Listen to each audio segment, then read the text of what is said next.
পৃথিবীর মানচিত্রে চোখ রাখলেই প্রায় প্রতিটি জায়গার উপরেই কোনো না কোনো দেশের নাম লেখা থাকে। তবুও উত্তর আফ্রিকার এক নির্জন মরুভূমির কোণে আছে 2060 বর্গ কিলোমিটার জায়গা, যেটি কোনো রাষ্ট্রই নিতে চায় না। না বাসিন্দা, না পতাকা, না প্রশাসন, একেবারেই সিয়াহ। এটি হলো বিরথাওয়েল।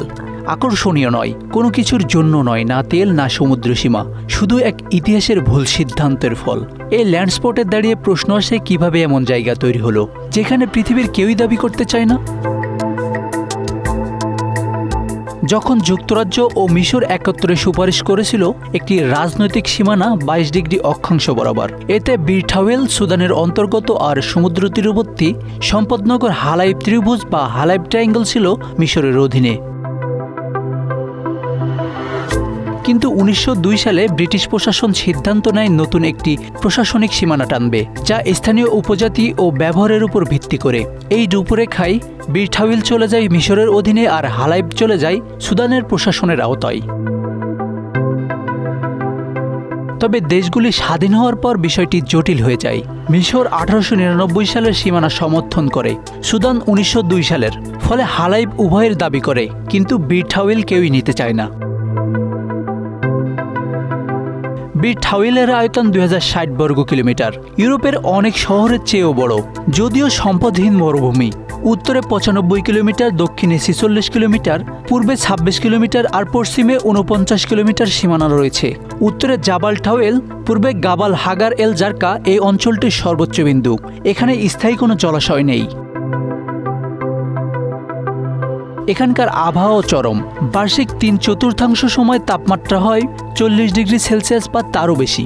বার্ষিক 3/4 সময় তাপমাত্রা 40 ডিগ্রি সেলসিয়াস বা তারও বেশি। গ্রীষ্মে পৌঁছায় 45 ডিগ্রি সেলসিয়াস পর্যন্ত। শীতকালে শীতলতম দিনে গড় তাপমাত্রা 26 ডিগ্রি সেলসিয়াস। দিন ও রাতের তাপমাত্রার পার্থক্য প্রায় 20 ডিগ্রি সেলসিয়াসেরও বেশি। বিরথাওয়েল হল পৃথিবীর কয়েকটি টেরানালিয়াস বা নোম্যান্সল্যান্ড অঞ্চলের মধ্যে অন্যতম। তেমন এলাকা যা কোনো রাষ্ট্রই দাবি করে না, কারণ দাবি করলে হালাইব ত্রিভুজ হাতছাড়া হবে। 6OX আন্তর্জাতিক আইন অনুযায়ী এটি এখনও অনধিকার। এটি পৃথিবীতে একমাত্র অবশিষ্ট সম্ভাব্য অধিকারানা অঞ্চল, যেখানে জীবনমান সামান্য হলেও রাষ্ট্রীয় অধিকার নেই।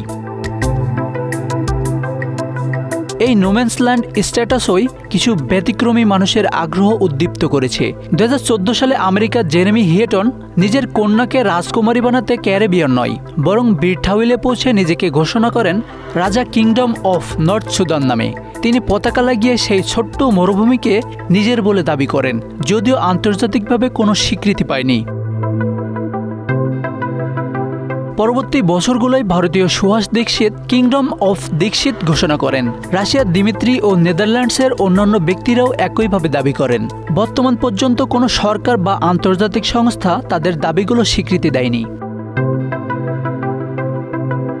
বিরথাওয়েলের স্থায়ী কোনো জনসংখ্যা নেই, শুধু আবাবদা বা বিশারি উপজাতির অস্থায়ী ভ্রমণকারী এবং অপ্রশাসনাধীন স্বর্ণখনির কাজে যুক্ত শ্রমিক এখানে যেতে পারেন।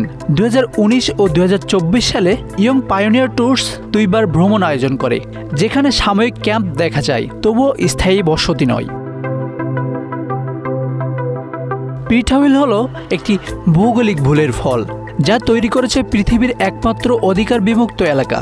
কেউই মালিকানা দাবি করছে না, কারণ দাবি করলে মূল্যবান অঞ্চল ফেলতে হয়।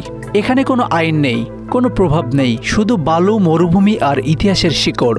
এই অবিশ্বাস্য পরিস্থিতি যেন স্মরণ করিয়ে দেয় মানুষের তৈরি মানচিত্রও কখনো কখনো অযৌক্তিক ইতিহাসের সাক্ষী হয়। Ashanur Rahman Mithu, Bangla affairs, news desk.